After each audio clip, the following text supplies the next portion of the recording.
င်္ဂလာပါ ISP Podcast ကနေကြိုဆိုပါရစေ ISP Podcast မှာ ISP မြန်မာကထုတ်ဝေတဲ့သူတည်တနာစာတမ်းတွေကိုတင်ဆက်ပေးနေပါတယ်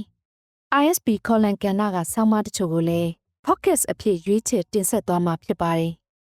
ဒီတစ်ခေါက်မှာတော့စာမှုရှင်ကိုညာနာသိရေးသားထားတဲ့ Digital တတိ Digital တာဝန်ယူမှုဆိုတဲ့ ISP ခေါ်လန်ဆောင်းပါးကိုတင်ဆက်သွားမှာဖြစ်ပါတယ်ဒီဆောင်းပါးကို2026ခုနှစ်ဇန်နဝါရီ6ရက်မှာထုတ်ဝေခဲ့တာဖြစ်ပါတယ်။နားဆင်ပြကြပါအောင်ရှင်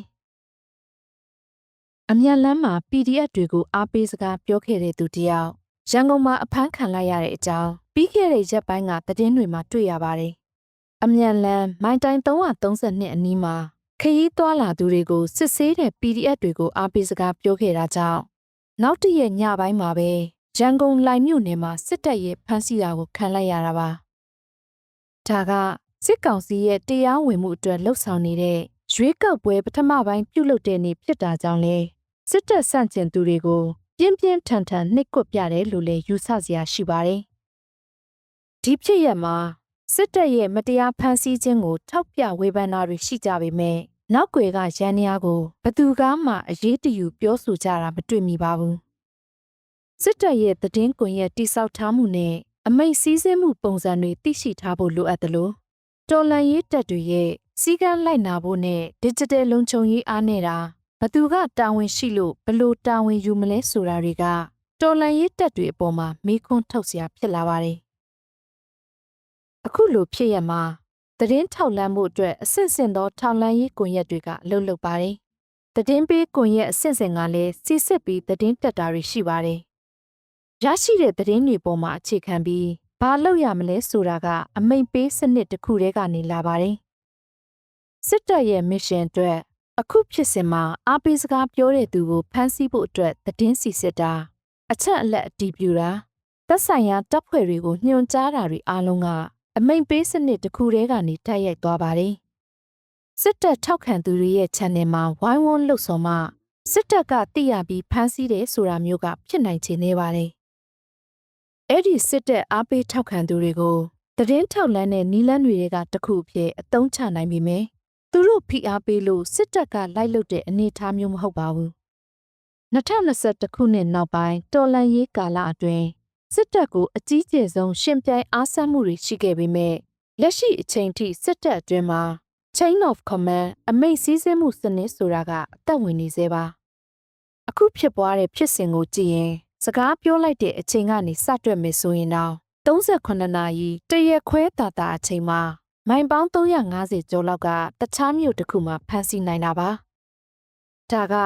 စစ်တပ်အနေနဲ့သူ့ထိန်းချုပ်နေမြေမှာသူဖမ်းချင်တဲ့သူကိုရအောင်ဖမ်းဆီးပြနိုင်ခြင်းကတော်လှန်ရေးအင်အားစုတွေအတွက်တော်လှန်ရေးကိုထောက်ခံတဲ့အင်အားစုတွေအတွက်ကြီးမားပြီးလက်တွေ့ကျတဲ့ချိန်ချမှုတစ်ခုဖြစ်ပါတယ်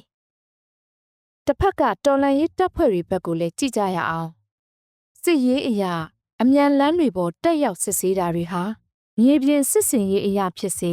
စိတ်သက်စစ်စင်ရေးအရာဖြစ်စေလိုအပ်လို့ဆောင်ရွက်ကြတယ်ဆိုပေမဲ့မိမိတို့ရိုက်ကူးလိုက်တဲ့ရုပ်သံမှာပါဝင်တဲ့အများပြည်သူရဲ့ဘေးကင်းလုံခြုံမှုအန္တရာယ်ကင်းရှင်းမှုကိုမဖြစ်မနေဆောင်ရွက်ရမှာပါလက်နက်ကင်တပ်ဖွဲ့တစ်ခုရဲ့စီကံထဲမှာမဖြစ်မနေထည့်သွင်းရမှာပါ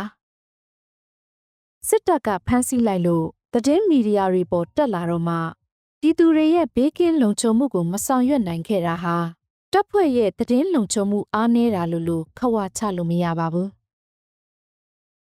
တော်လှန်ရေးအစ2021ခုနှစ်လောက်မှာ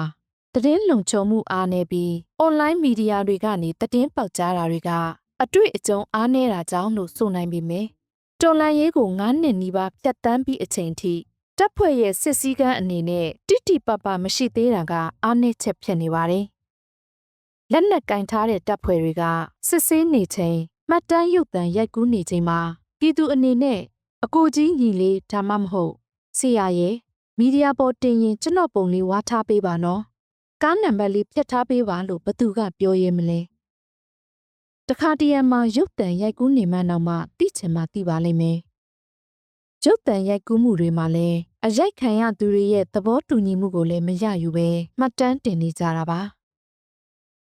တပ်ဖွဲ့ရဲ့ digital လုံခြုံရေးအသိအားနေတာတတိမမှုမိလိုက်တာဟာ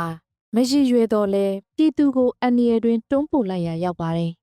။အလားတူစစ်ဆေးရေးလုပ်တဲ့နေရာတွေမှာလည်းရုပ်တံတွေရိုက်ကူးထားတာတွေအများအပြားရှိအောင်ပါပါ။ဒါအရင်ကလည်းအမြန်လမ်းမပေါ်ကစစ်ဆေးမှုတွေမှာဆိုရင်လည်းရုပ်တံမှတ်တမ်းတွေထွက်ရှိခဲ့တာတွေ့မြင်ရပါတယ်။အဲ့ဒီရိုက်ကူးမှုတွေမှာပါဝင်တဲ့သူတွေကိုလည်းစစ်တပ်ကအခုလိုမထုတ်ပြန်ပဲဖမ်းဆီးထားတာတွေရောရှိနိုင်မလားတွေးဆစရာရှိပါတယ်။အခုလိုဖြစ်စဉ်တွေမှာတော်လှန်ရေးကိုအားပေးမိလို့အဖမ်းခံလိုက်ရတဲ့သူတွေအတွက်ဘယ်သူကတာဝန်ယူမလဲ။အခုအချိန်ထိတော့ပြည်သူအစိုးရတာမမဟုတ်ကာကွယ်ရေးဝန်ကြီးဌာနအနေနဲ့တရားဝင်စာထုတ်တာမျိုးမတွေ့ရပါဘူး။တာဝန်ရှိပါတယ်လို့ထုတ်ဖော်ပြောဆိုတာတောင်းပန်တာမျိုးမတွေ့မိသေးပါဘူး